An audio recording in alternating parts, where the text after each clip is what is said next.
Hey Tiger, good evening. Thanks for joining me. I appreciate the opportunity you're giving me to spend a little time with you.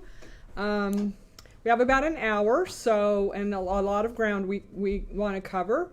If you want to send your questions in ahead of time, we'll answer those throughout the hour. We have Kent Wyatt here taking those in, and he'll get those posted for me. You can also submit questions in the chat box, so you can start submitting those questions now. So first of all, I want to talk to you a little bit about how we're doing in terms of the COVID-19 response to our community. I hope you're all well. I hope you are all healthy. And first of all, I want to give a shout out to all of you in Tigard for keeping physical distance and doing what you can to stay healthy. And also those of you that are able to do things to support our local businesses. I know I'm trying to avail myself of some of the takeout restaurant opportunities to help those businesses as we're going through these trying times.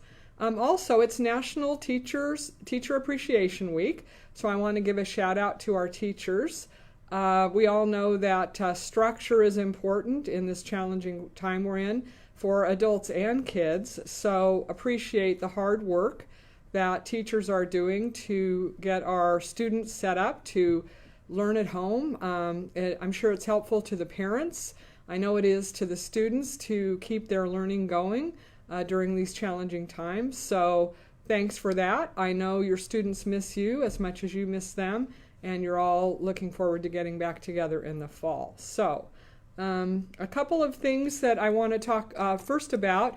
Just make sure you know that even though our buildings are closed, we are still doing work here at the city. I had a question the other day from a community member asking when he could submit for building permits, and I'm here to tell you that you can do that now. We've got staff working in building, processing permits. You can request inspections online, and so that work continues. You will need to go into City Hall or the permit center and follow the instructions in the lobby to submit your permits, but we are still doing that work. We have, obviously, our public works crews are still maintaining our sewer lines. We're working 24/7 to make sure you have clean drinking water. And obviously, our police officers are doing a lot of work out there responding to your calls for service, patrolling our neighborhoods, and doing that as safely as they can during this time. So, anyway, one other note I wanted to mention is April 1st was Census Day, and as you may have heard, they've extended the census deadline to October 31st. But right now, kudos to Tigard, we have the second highest response rate in the state. So thanks to all of you that are participating in the census. I know that just took a couple of minutes, so for me to file online, so I appreciate your response there. Next thing I wanted to remind you all is, as you know, we've got an election coming up. I got my voters pamphlet last week. May 19th is our mail-in election, and so first time this year you will be able to mail your ballot in without using your own stamp. Our return envelopes will have postage on them, so that will be easy for you to do. I want to remind you that the city has a proposed police services local option levy on the ballot. I do hope you'll take a look at that. There's a lot of information in the voters pamphlet, and there's also a lot of information on the city's website. The front page has a way for you to connect to that information online. If it's approved, it's a 5-year levy, and it would fund 8 officers for patrol, a school resource officer, and some much-needed crisis intervention and de-escalation training for all of our officers. So I hope you'll give that a look. It's 29 cents per thousand. So I do hope you will consider it, and above all, make sure that you get your ballots in by the 19th. So let's see if we have any questions. Got any questions there, Kent? No? So first question is, how have I been affected by the COVID-19? Well, I am doing my part to stay at home as much as I can. I make one trip to the grocery store for errands a week wearing my mask. have a friend who's a nurse, so she made me a mask that I can wear when I'm out and about, and so I make sure to do that. I do have a niece who is using my office or my dining room as a home office throughout the week, so we are keeping our distance, and I Lysol everything before she gets there and after she leaves. So I have had friends who have been furloughed and are experiencing unemployment right now, and I've also, unfortunately, a family member's best friend, we lost her to COVID. So I know that a lot of you are struggling with being unemployed. Maybe you have a family member that's ill, or you've lost, or my heart goes out to all of you that are experiencing financial or personal difficulties right now. And again, a shout out to all the parents of students that are trying to manage their best to work from home and also homeschool their students, their kids. So that's kind of how my life's been going. I am not using very much gas, though. I don't drive around very much, so I don't have to be on the roads much. So, any other questions yet? Let's see. I'll talk a little bit about being on council right now. I originally ran for council because I love connecting with the community, the Tigard community, and learning about what your priorities are, what your interests are, and trying to do what we can to make sure those priorities are funded and we get services to you that are important. I am missing getting out in the community and talking to folks, but I have had the opportunity to talk to a number of people on the phone and hearing about what their concerns are. So if you've got issues or concerns that you'd like to share, you can call me or send me an email, and I'm happy to respond. The council is doing a number of things to respond to the COVID-19 situation in our community, to our business community. We had the Tigard Cares program, and I'm proud to announce that we gave out 94 grants for businesses, so that's going to help a lot of businesses try to get through this time and bridge to when we can get folks back open. So happy that my colleagues on the council and I were able to respond to that pretty quickly. We also have a program called RAFT, and it's Residential Aid for Tigard, and it focuses on people that are experiencing homeless or maybe at risk of being homeless. I have the privilege of reviewing those applications this week that have come in with the staff, so we'll be looking at those Wednesday morning and making some determinations about funding. And a quick skim of those applications. Most of those are requests for, as you would probably realize, things for help with food banks, food assistance to our residents, utility assistance for payment of utilities, rent assistance, those things that people in our community need immediately just to bridge through this next couple of months. And so excited to see what's going to happen there and how we might be able to help. The council's also looking at some other things. We haven't made a final determination, but our staff has been very responsive and resilient as we've raised questions about other ways we may be able to help our community. So I appreciate hearing from you about the issues that you're facing.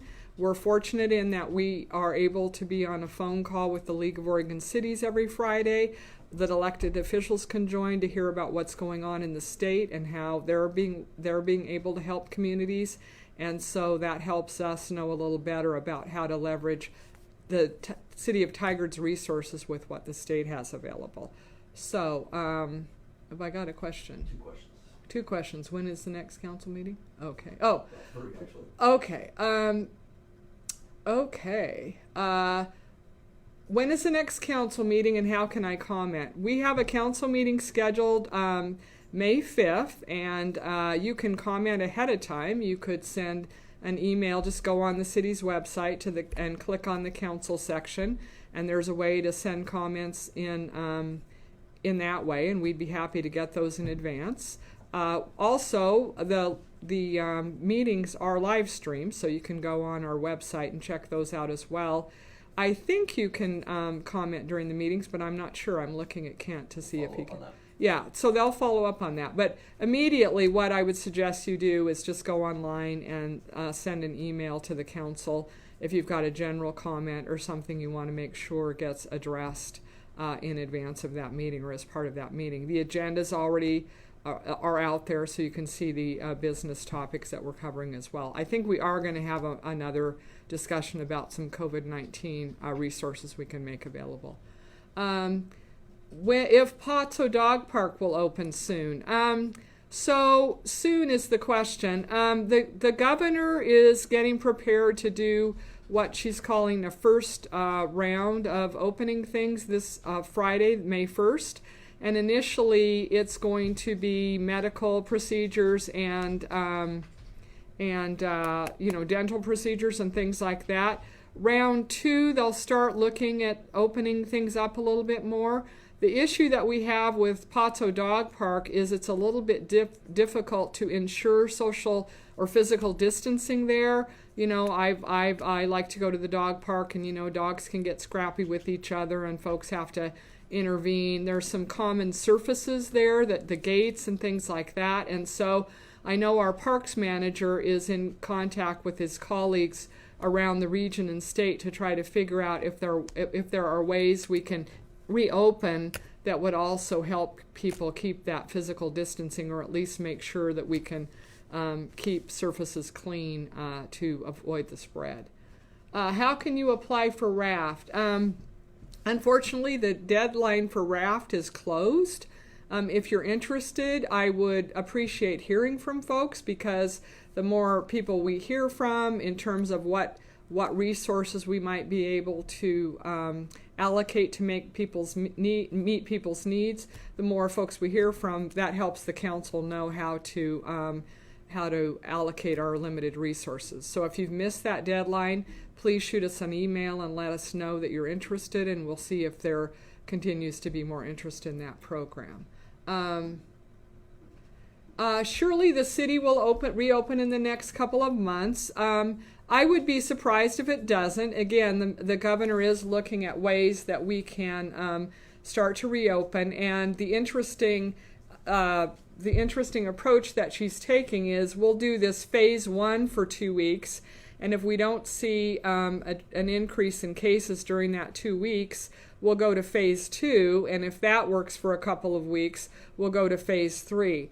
I will say a couple of things that are challenging are large gatherings, where you're going to have 50 people, like a festival or an outdoor concert or something like that.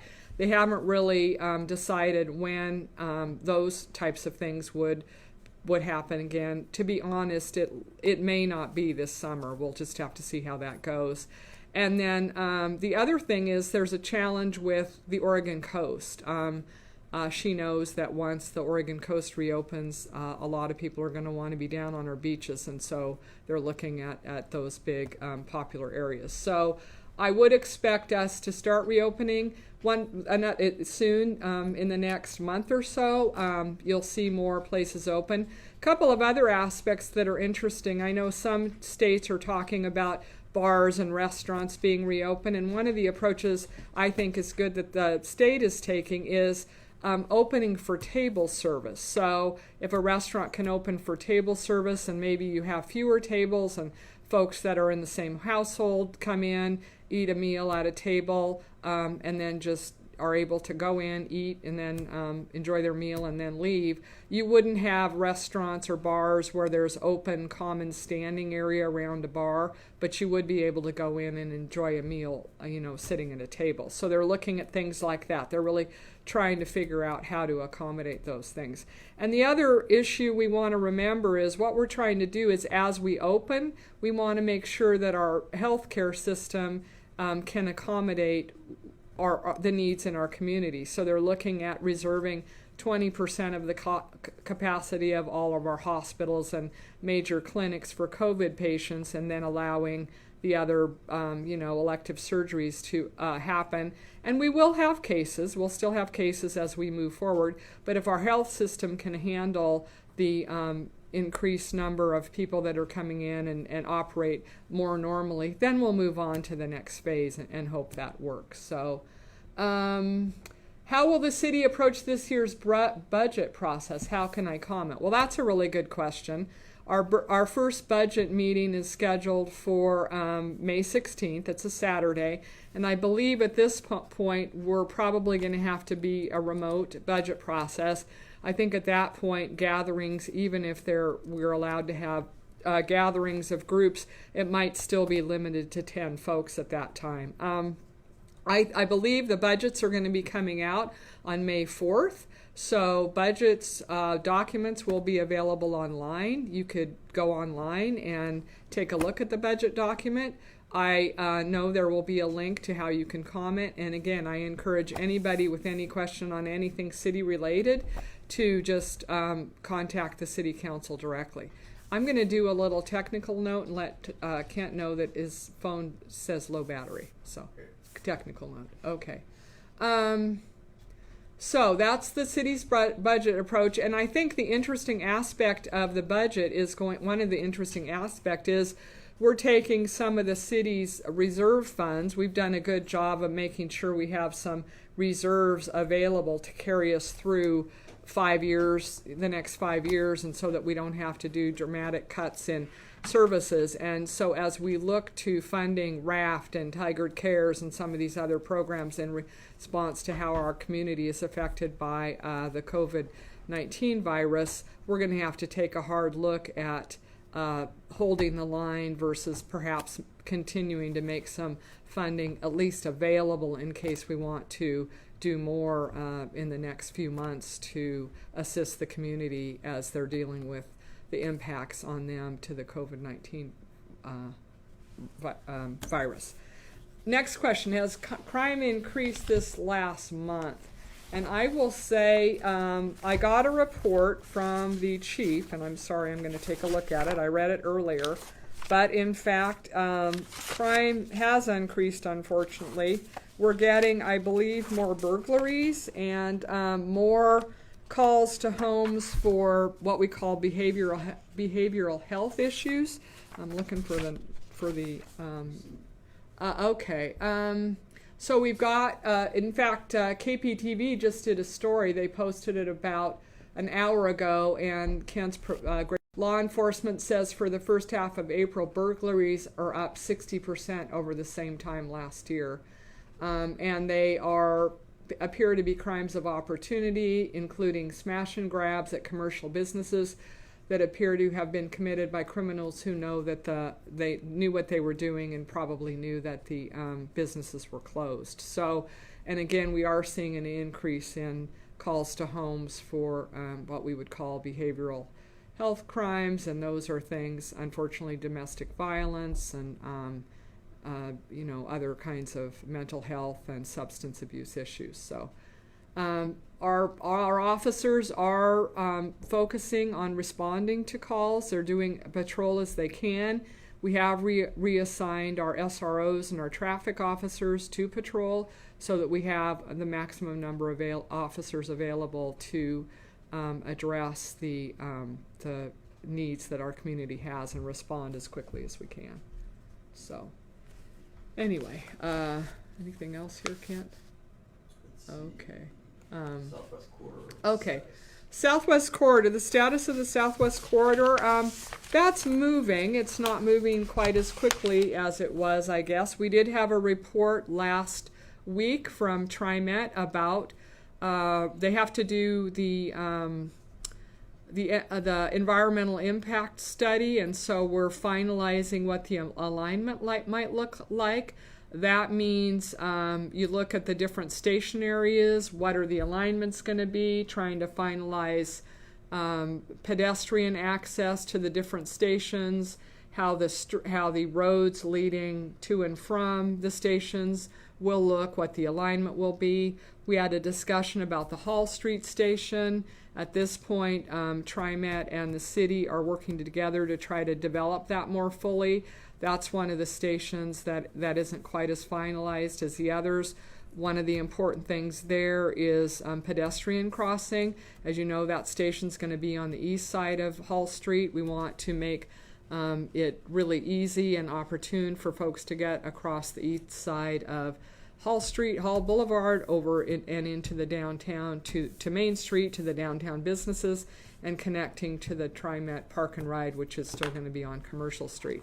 So there's some work to be done there. We've also received some support. As you know, we've got a section that's going to go from the Tiger Triangle over to the downtown area, basically over 217, and we want to make sure there's adequate, or at least more than adequate, opportunities for pedestrian to use that facility, and so looks like we're getting some support for grants that would make that more feasible. So we're going to hear, again, I believe it's June, we're going to get another report from TriMet as we move towards a higher percentage of a design on that, but I think if you want to go on the city's website, you can find more information on that. So still working on it, still in process, not moving quite as quickly, but it is moving.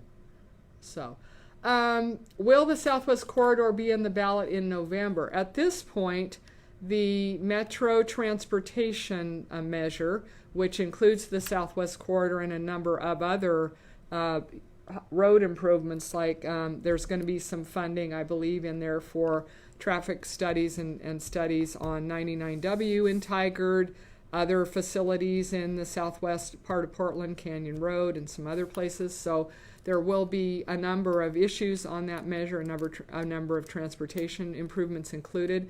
And at this point, it's still planned to go on the November ballot, but it hasn't been placed on the ballot yet. I don't think it has to actually be forwarded for the ballot until I think it's August. So that's where we are with that. The other, so we've talked a little bit about the election. We've talked a little bit. I also would let you know that we are still planning to do summer paving in Tigard. So our summer paving projects are going to move forward. As you likely could imagine, the gas tax funds that we collect that help pay for that are likely going to be down a little, so we may be adjusting the schedule some. But at this point, we are planning to still do summer paving with the resources that we actually would make available to that program anyway. Did council consider removing the levy from the May ballot? Well, I know the timing for this isn't good, and we filed the levy with Washington County Elections prior to COVID-19, and once it was filed with the county, there was no way to remove it from the ballot. So once you file, that goes on the ballot, and so there just wasn't an opportunity for us to reconsider and pull the measure off. So we are going to be going forward with that. Looking for other things. Let's see. More questions. As you all know, our parks are open. The trails are open. We ask that you respect the physical distancing. Facilities, basketball courts, sports fields, playgrounds, the dog parks are closed, and restrooms. For restrooms, it's we don't have hot water or soap in our restrooms. We have had issues with vandalism related to the soap dispensers, and so because we can't guarantee the cleanliness aspects of the bathrooms or make hot water available to those of you in the parks to keep you safe, we made the decision not to leave the bathrooms closed. And those other facilities, the playgrounds and the fields, we also have a difficult time making sure that social distancing is maintained, and so for now those are remaining closed. When are the ballots mailed? Ballots will go out April 29th. You might not receive yours the next day, but they start getting mailed the 29th this week. And so you should definitely have it by, I would say, early next week if you're in the last round of the mailing. So, and then as you know, you need to return them. They need to be received by the elections division at by 8 o'clock on May 19th. In some states, They can be postmarked, but in Oregon they have to be received by the County Elections Division by May 19th to be counted. How do you know how much the levy would cost me? That's a good question, and I want to tell you that we've got a really great Levy Calculator. If Kent can pull it up, I can show you where I'll do it on my laptop. We've got a great calculator on our website, so you can go on the city's website and go to the police levy. There's a picture on the front page, the top of a banner, top of the front page, and right at the top there is a calculator. So you can just go on, you click on Levy Calculator, and then you can enter your address, and it will calculate the cost for you. I will tell you, on a home where the assessed value, not the market value, the assessed value is lower, is about $280,000 a year. That would cost you about $81 a year, which is about $6.75 a month. Obviously, if your assessed value is higher or lower, that amount is different. So I hope you can find that, and I think that's a great tool that the staff has developed so that people can calculate that for themselves. Do you have other questions, Kent? Ballot return envelopes are free this year. Yeah, ballot return envelopes are free this year. You do not have to put a stamp on your ballot to mail it in, which is great because you can mail it from your own mailbox. You don't need to come by City Hall and drop it in the ballot box here. Although you can nod. I do believe we'll still have the ballot boxes. Yeah, we'll still have the ballot box. You can drive through and drop it in the one at the north end of the City Hall parking lot until 8 p.m. on May 19th. What happens if the levy doesn't pass? Well, that's a good question that I don't have a specific answer to.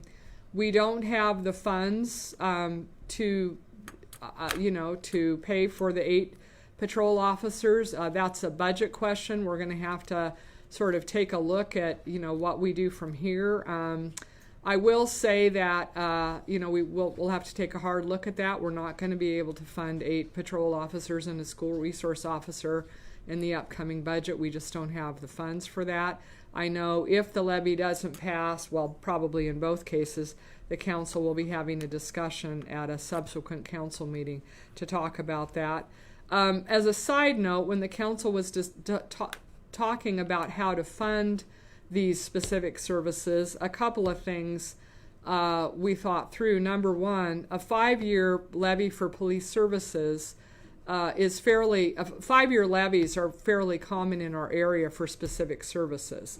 There's a 5-year levy for county-wide library services that you'll be voting on, and it's a continuation. It's been in force for about 20 years. Same with the county enhanced sheriff. We've been voting on that for several years. And other communities, I know Hillsborough has a 5-year levy as well. So it's not an uncommon tool to use to fund specific services. The other thing about a levy for police services, is that the levy has to pay for what the ballot measure says the levy will pay for. So it's dedicated to police services, to funding the officers and the school resource officer and the training that is set out in the levy. And in 5 years, if we want to continue funding those positions and funding those services, we go back out to the voters again. So that's one of the things that's what was kind of behind the council using this tool to fund those services. The other thing I might want to point out is we did a citywide performance audit on services that are general fund funded, and one of the heaviest recommendations in that audit was to fund 8 patrol officers, and they recommended we do it in 2020. Some of the recommendations in the audit report were for later years, but this was recommended for 2020.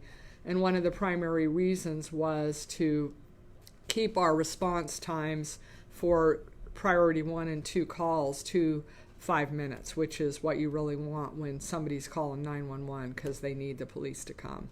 And so that was one of the recommendations, and that also heavily influenced the council's decision to take this forward.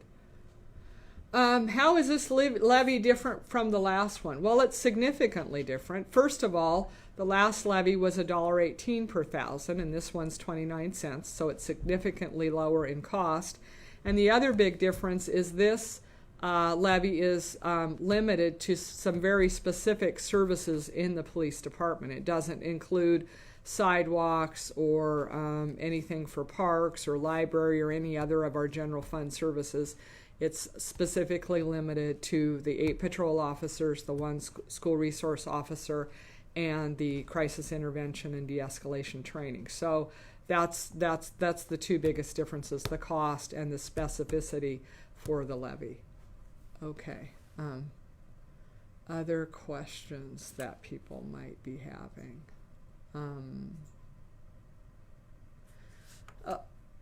Okay, what's the most surprising thing that I've learned while serving on the city council? Well, that's an interesting question for me because many of you may know that before I ran for council, I was on staff for 37 years.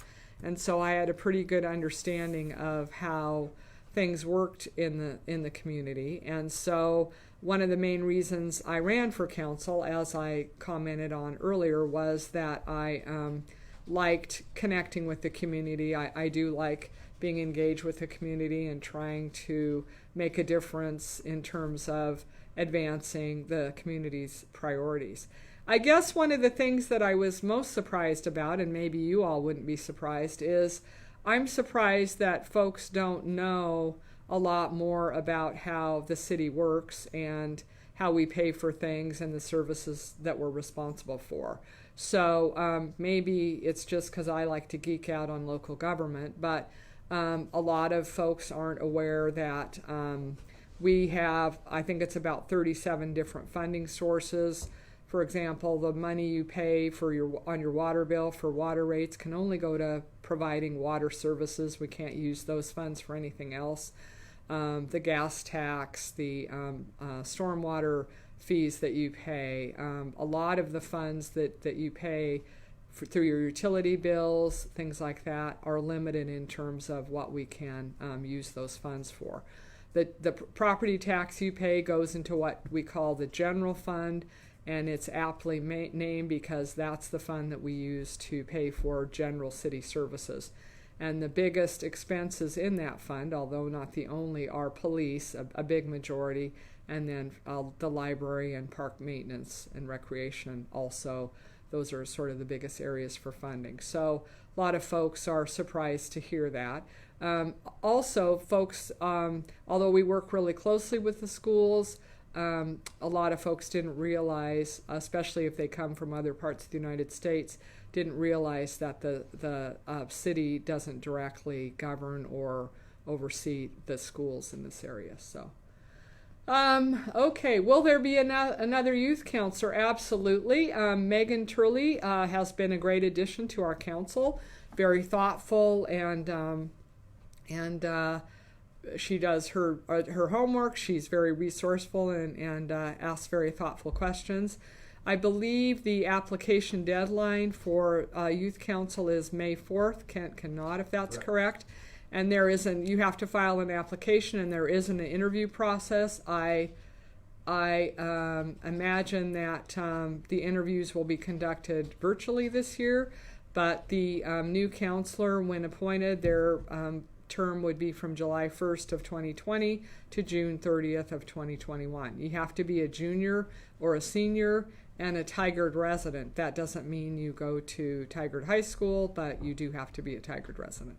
So, what is a virtual emergency operations center? Well, we have an operations center, and I imagine it's much like, I don't know exactly, I haven't been over there. I know we do have some people physically in our operations center, But in a normal circumstance, the operations center, which I used to have the privilege of working in when I was on staff, is pretty crowded. There's a lot of people working on the phone, going back and forth to the different parts of the room. It's a big room, a lot of phones, a lot of computers, and a lot of maps on the wall. So of the pictures I've seen, we have people there staffing the call center. So we have a call center open Monday through Friday from, is it 8 to 5, Kent? Yep. So we can take your calls about what's going on, what questions you have about needs you have during this coronavirus pandemic. So they are there, and we also have some folks that are working on getting PPE for our police and staffing, trying to make sure that the needs we have are met. And then there's other folks that don't necessarily need to be in the room, but working full-time on responding to the requests that are coming through. We've got everything from getting information out to folks to making sure we're procuring supplies and things like that, and they don't actually need to be there in the room. We have library staff helping. Our community emergency response team staff is helping. We have twice-a-day meetings via phone, and we're also in coordination virtually with Washington County and the state of Oregon in terms of response there. So that's a virtual as opposed to the kind of EOC we usually have. And we have a ton of people volunteering over there, and we really appreciate all their help. So anyway, okay, let's see. We've talked about parks, we've talked about The census. the census. We did talk a little bit about the census. Again, appreciate you responding to the request you had for filling out the census. It doesn't take very long. I did it myself, and just to kind of try that out, didn't take too long. And if you've gotten the long form, would appreciate you filling that out as well. What a lot of people don't understand about the census is the numbers, the population that we get that's certified from the census is actually what the federal government, state governments use to allocate resources, funds. So education funds, social, all the CDBG, community development block grant funds that fund public services for our community. Those dollars that are allocated by population we get based on the census. And a lot of folks don't know that once we have over 50,000 population, like Tigard does now, I think we're close to 54,000, we can be a community development block grant entitlement community on our own, and we're looking at moving in that direction, which means we wouldn't be going through Washington County 100%. We'd get some funds allocated to the city of Tigard from the federal government for community development block grants. And those funds essentially are used to primarily for housing in our community and making sure housing can be affordable, whether it's through rent assistance or housing projects or programs or utility assistance, things that make housing available for folks in our community and keep people in their homes. Okay, will the city receive funding from the Metro Homelessness Ballot Measure? Well, right now, because as I just explained, we're going through Washington County for our affordable housing program. We do get those funds as they're directed from the Metro Bond Measure to Washington County. However, I will say, because Tigard a couple of years ago, I think it was 2018, maybe 2019 when we finished it, did a really thorough affordable housing plan that has strategies and programs and goals for us to do some things for affordable housing. And because we have some projects that are what we call shovel ready or available for funding, we have a good chance of getting some of those dollars allocated to Tigard. So again, because we have an affordable housing plan with some really specific goals and tangible strategies in it, and because we've got some projects that can be shovel ready or on the drawing board, we have a good chance of getting some of that funding. So fingers crossed on that. One thing that I'd encourage the community to do to help during COVID-19, well, I'm going to go with two things. First of all, do what you, because I can never just do one. Ken's laughing. First of all, do what you can to support our local businesses. I mean, I'm even taking my winter sweaters over to my local dry cleaners. They're doing a good job of social distancing, so I'm trying to do that. I'm trying to do takeout as much as I can. And so I would ask that if you can, any local businesses that you can support, I encourage you to do that. And also, please do the best job you can on the physical distancing. I know it's frustrating. I know you're tired of it. I know it's getting old, but I really think it makes a difference to all of us in our community. And so where you can, I'm really careful about the people in my sort of family that I know, where they've been, and we can sort of do things together, but we're really careful about who else we're in contact with, so I'm able to be around a few people, and we're trying to be really careful. So again, support your local businesses as much as you can, and please try to respect those social distancing opportunities. Yeah, a lot of crowds over the weekend at Cook Park down by the boat ramp. I know, that's happening. That's why I bring it up. I live near Dirksen, and I'm seeing, and I live near Fowler, and I'm seeing people on the Fowler track, even though it's technically taped off.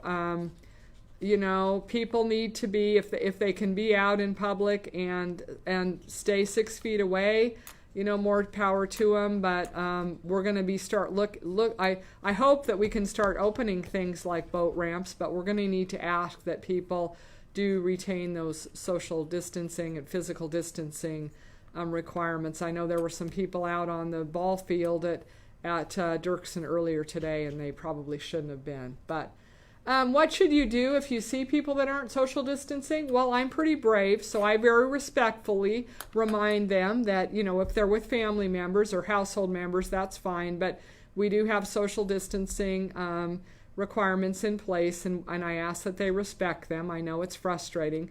If you're not comfortable doing that, one thing you could do is you could call the police non-emergency number, which I think is 503-629-6111, but Kent's going to double check that for me, so I believe that's it. And so if you're not comfortable approaching somebody, I would suggest you could do that. Please don't call 911, but you can let the police know, and maybe they can and pass it on to parks, and we can kind of watch that. I know what my niece does when she's walking on the trail is she just says 6 feet, please, and often people will move over. So also Kent's put a note up, so free public Wi-Fi is available now in the parking lot at City Hall, and I also believe it's available at the library. So parking lot at City Hall, parking lot at the library, you can access free public Wi-Fi. The bathrooms at the library and the Tigard Street trail are, we have bathrooms there, so if you need a bathroom. Oh, the Tigard Street Trail right there by Symposium, yeah, so there's public bathrooms there, just not in our parks. So anyway, hope that's helpful. We've got about 15 more minutes. I was going to talk about something else and I've lost my train of thought. Okay. Summer paving, stay at home, save lives.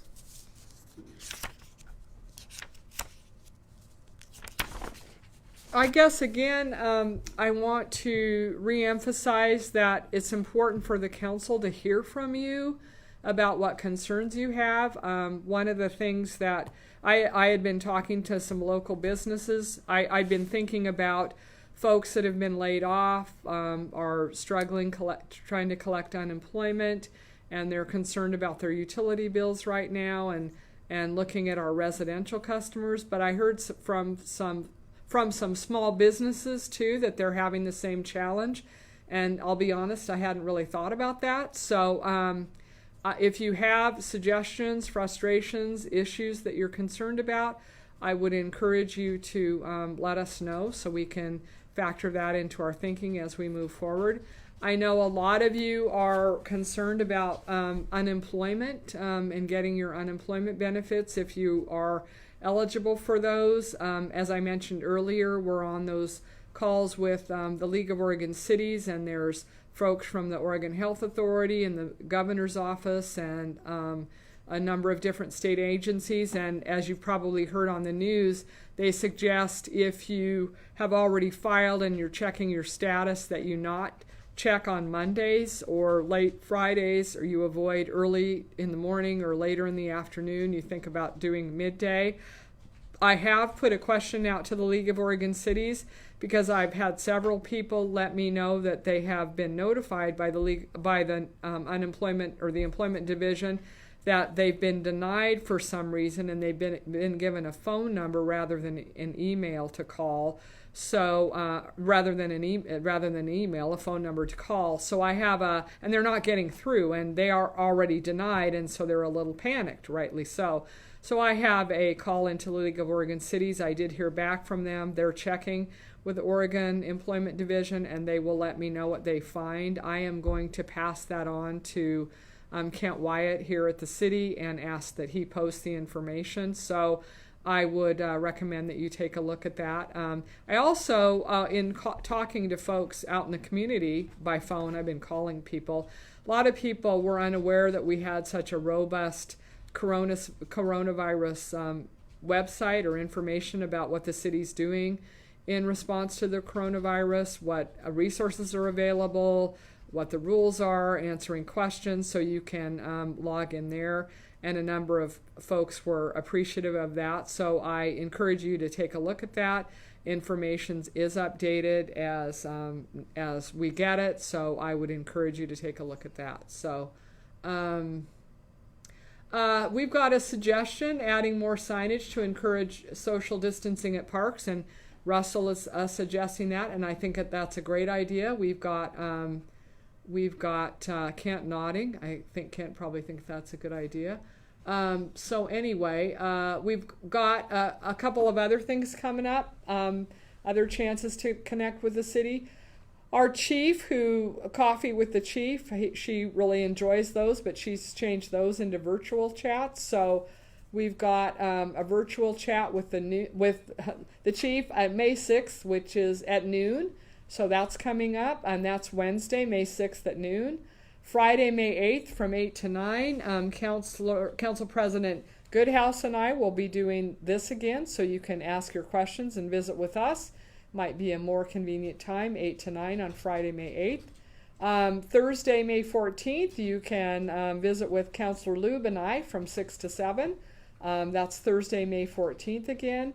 And then Sunday, May 17th from 1 to 2. Councilor Anderson and Councilor President John Goodhouse again. So there you go on that.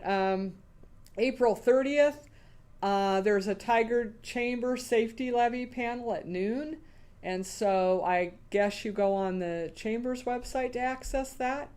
So that's coming up. I think that's a Thursday. That's Thursday. Yep, So do we have Councilor Mayor on that? Or is it just the chief will be there? The chief will be there. So the chief's going to be joining the chamber to talk about the safety levy on the 30th at noon. So These two. talk about budget. Oh, the budget are going to be Friday, May 8th, and Thursday, May 14th. We'll be talking about the budget. So that's going to be the topic then.